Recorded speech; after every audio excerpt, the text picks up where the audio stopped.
How can flu cause pneumonia in children? Imagine a tiny virus entering a child's respiratory system, setting off a chain reaction that can sometimes lead to pneumonia. When children catch the flu, the virus infects the lining of their airways and lungs. This infection damages the small air sacs in the lungs, called alveoli, which are responsible for exchanging oxygen and carbon dioxide. When these alveoli become inflamed and fill with fluid or pus, breathing becomes much harder, and this condition is known as pneumonia.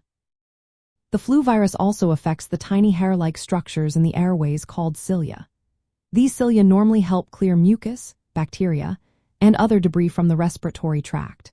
When the cilia are damaged by the virus, mucus and bacteria can build up more easily, creating a perfect environment for bacteria to stick to the lining of the respiratory tract. This makes it easier for bacteria to invade deeper into the lungs and cause infection. In addition, the flu virus changes the surface proteins on the cells in the respiratory tract. These changes create new sites where bacteria can attach more easily.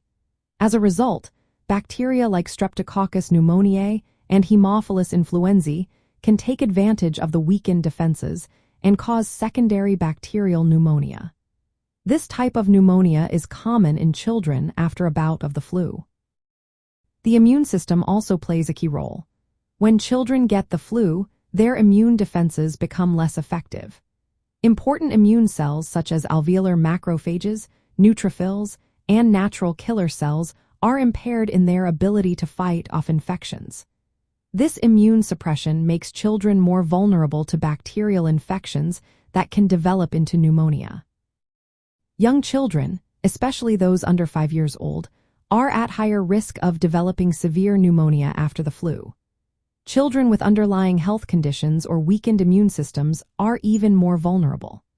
When pneumonia develops, children might need hospital care, where they could receive antibiotics for bacterial infections, oxygen therapy to help with breathing, and supportive treatments to manage symptoms. In summary, the flu can cause pneumonia in children by damaging the lungs and respiratory defenses, making it easier for bacteria to invade and cause infection. The weakened immune response during flu makes children more susceptible to secondary bacterial pneumonia, which can be serious. This is why preventing the flu through vaccination and seeking prompt medical care if symptoms worsen are so important to protect children from these complications. Always consult healthcare professionals for personalized advice and treatment options.